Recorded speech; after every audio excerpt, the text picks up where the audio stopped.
Yes. Can you tell me a little bit about your roots? In what regard? Oh, just in regards to growing up in the UK. I come from a place called the Isle of Sheppey. It's a very small place. It's 30 miles around. I walked around it in a day once.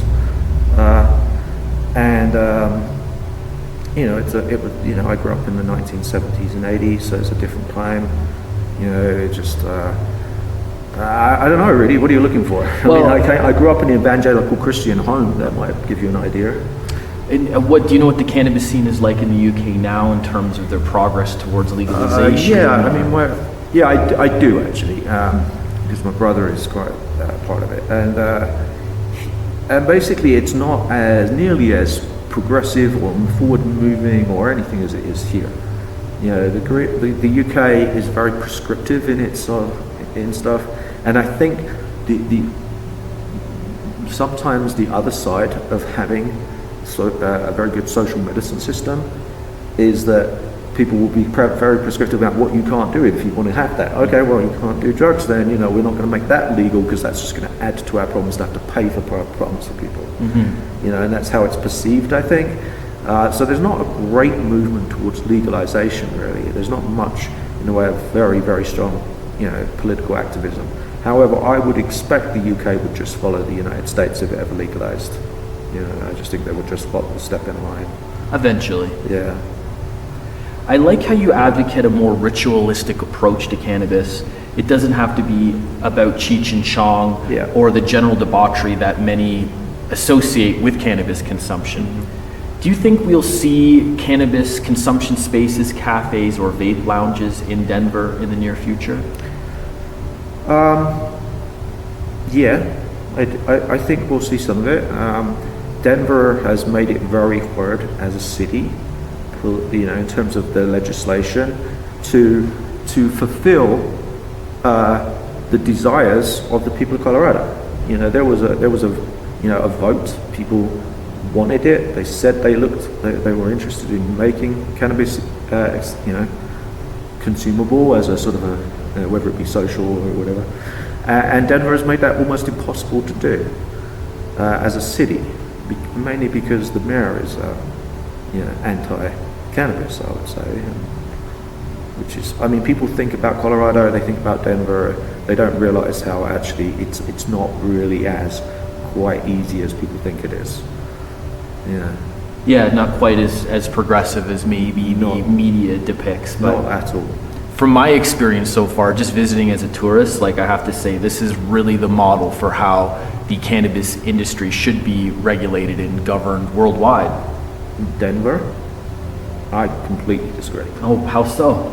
Because I think they've made it, the way they've tried to set it up is that basically you can't have lounges or anything, you can't smoke.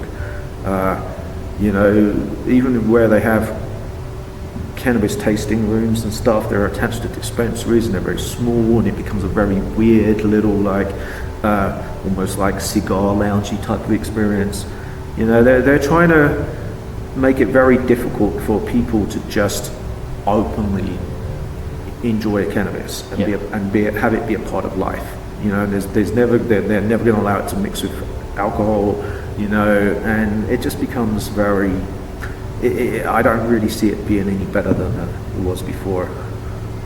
So there is some bureaucracy here. There's nothing but bureaucracy. Nothing but bureaucracy. Well, back home, there are many legal and political obstacles in my industry in terms of us transitioning into recreational retail sales, like the amount of insider privilege and corruption. Sure.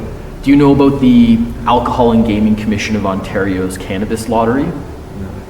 So our wise premier, Doug Ford, thought it would be fair to award these licenses to random people through a lottery. Yeah. And so they had two phases of this lottery where, people had to pay $75, $6,000, $50,000 line of credit, and, a really significant background check just for the opportunity to apply. So, I guess whenever you travel, you do feel like the grass is greener, but I appreciate you shedding some light on some of the barriers to entry to the cannabis industry here.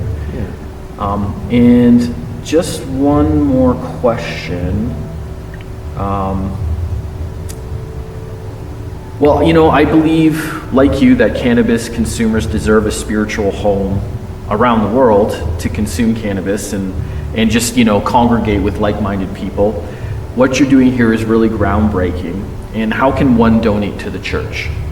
I mean, it's very simple. You can go onto our website, elevationists.org or internationalchurchofcannabis.com, which is easy to find. Just search us online and we come up with the first 3 pages on Google, if you're looking for us.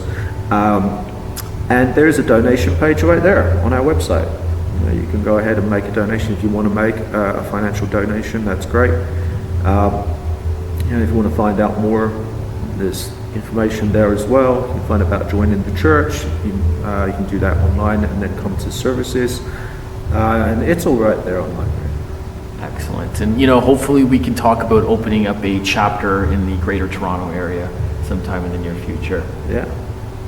Thank you very much, Lee. Thank you. Enough Appreciate respect. it. Thank you.